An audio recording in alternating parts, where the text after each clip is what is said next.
మీ కళ్ళద్దాలిక పక్కన పెట్టేయండి. ప్రతి కంటి సమస్యకి బెస్ట్ సొల్యూషన్ ఇస్తుంది అమెరికన్ లేజర్ ఐ హాస్పిటల్. వీళ్ళు జరిగిన తప్పుని కప్పిపుచ్చుకునే ప్రయత్నం చేస్తున్నారు తప్పించి జరిగిపోయిన తప్పుని జరిగిందని ఒప్పుకోవడం కానీ దానికి క్షమాపణలు కోరడం కానీ జరగట్లే.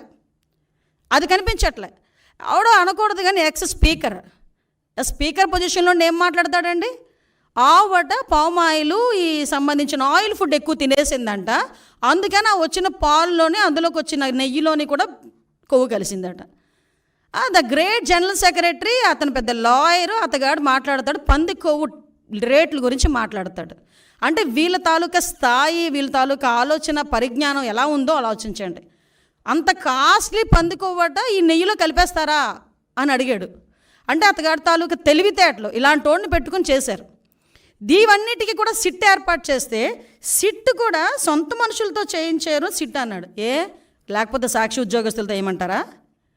సాక్షి ఉద్యోగస్తులతో వేసేది సిట్ కాదయా, ప్రభుత్వ ఉద్యోగస్తులతో వేసేది సిట్. ఈ అధికారులందరూ కూడా నీవు పనిచేసినప్పుడు, నువ్వు ముఖ్యమంత్రి ఉన్నప్పుడు కూడా పనిచేసిన వాళ్ళే. ప్రభుత్వ ఉద్యోగులు, పోలీస్ డిపార్ట్మెంట్ వాళ్ళు ఒక ఐజీ ర్యాంకర్ని సిట్ ఏర్పాటు చేసి ఆ సిట్కి మీరు సిట్కి మొత్తం అంతా రెడీ చేసి దర్యాప్తు చేయండి అని చెప్తే ఆ సిట్ మీద కూడా మీరు కామెంట్ చేస్తున్నారంటే మీరు తప్పుని కప్పిపుచ్చుకోవడానికి ఎంత ప్రయత్నం చేస్తున్నారు? మరి విజిలెన్స్ ఎంక్వైరీ వద్దు అని చెప్పి ఎందుకు కోర్టులకు వెళ్ళే పరిస్థితి వచ్చింది? అసలు యాక్చువల్గా ఈ తిరుమల తిరుపతి దేవస్థానం తాలూకా లడ్డూ గురించి కూడా మాట్లాడకూడదు అని వీళ్ళు ఎక్కడో కూడా ఒక ఇది కూడా పెట్టారు, కేసు కూడా వేశారు. సుప్రీంకోర్టులో గ్యాగ్ ఆర్డర్ కోసం పిటిషన్ వేశారు వీళ్ళు. అసలు ఎక్కడ కూడా లడ్డు వ్యవహారం గురించి మాట్లాడకుండా ఉండాలి అని చెప్పి. అంటే వీళ్ళు చేసిన పొరపాటు తెలిసిపోతుంది అని చెప్పి ఎంత దారుణంగా మాట్లాడుతున్నారో మనకు అర్థమవుతుంది. అరే మీకు డిక్లరేషన్ ఇస్తాము, డిక్లరేషన్ తీసుకొని మీరు వెళ్ళాలి, అందులో తప్పే ఉంది. ఎందుకు ఈరోజు మీరు తెలుసు, ప్రతి ఒక్క ప్రపంచం మొత్తానికి మీ ఫ్యామిలీ క్రిస్టియన్ ఫ్యామిలీ అనే సంగతి తెలుసు. నిజంగా మీకు వెంకటేశ్వర స్వామి మీద భక్తితోనే మీరు టెంపుల్కి వచ్చారు, భక్తితో నేను వచ్చాను అని చెప్పి ఒక సిగ్నేచర్ చేసి లోపలికి వెళ్ళడానికి మీకు వచ్చే ప్రాబ్లం ఏంటి? ఆ డిక్లరేషన్ మీద మీరు అంత రాద్ధాంతం చేయాల్సిన అవసరం ఏమొచ్చింది? ఆ డిక్లరేషన్ మీద సంతకం పెట్టడానికి ఇష్టం లేక గొడవలు సృష్టిస్తారట, టమోటాలు ఇసురుతారట, గుడ్లు ఇసురుతారట, అలాగట ఇలాగట అని ఆ ఎక్స్ చైర్మన్ కరుణాకర్ రెడ్డి వీళ్ళందరూ కూడా టీవీలో దగ్గరికి వచ్చి మాట్లాడటం. అంటే వాళ్ళే ఒకవేళ నిజంగా వచ్చినా వాళ్ళే అవి కూడా చేయించుకొని మన గులకరాయి టైపు, కోడికెత్తి టైపు చేయించుకొని తిరిగి జనాల మీదకి వెళ్ళే పరిస్థితి కూడా ఉంటుంది. ఇవన్నీ అరే నువ్వు వెళ్ళవయ్యా, నువ్వు హైందవ సంప్రదాయాన్ని పరిరక్షించెళ్ళు, ఎందుకు ఈ మాట చెప్తున్నావంటే మీరు ఒకసారి అర్థం చేసుకుంటానండి.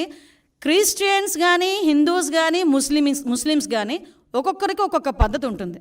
ఇప్పుడు కడప దర్గాకి వెళ్తాం, హిందువులు ఎంతమంది అరట్లేదు కడప దర్గాకి వెళ్ళినప్పుడు ఆ గుడ్డ కట్టుకొని చక్కగా టోపీ పెట్టుకొని వెళ్ళరా? అజ్మీర్ వెళ్తారు, ఎంతమంది అజ్మీర్ వెళ్ళరు? అక్కడికి వెళ్ళి వాళ్ళ సాంప్రదాయం ప్రకారం వెళ్తాం కదా. తమిళనాడులోని ఇటువైపు కొన్ని టెంపుల్స్ ఉన్నాయి, షర్టు తీసి వెళ్ళాలి, మగవాళ్ళు షర్టు తీసి వెళ్ళాలి, అక్కడికి అలాగే లోపలికి పంపిస్తారు.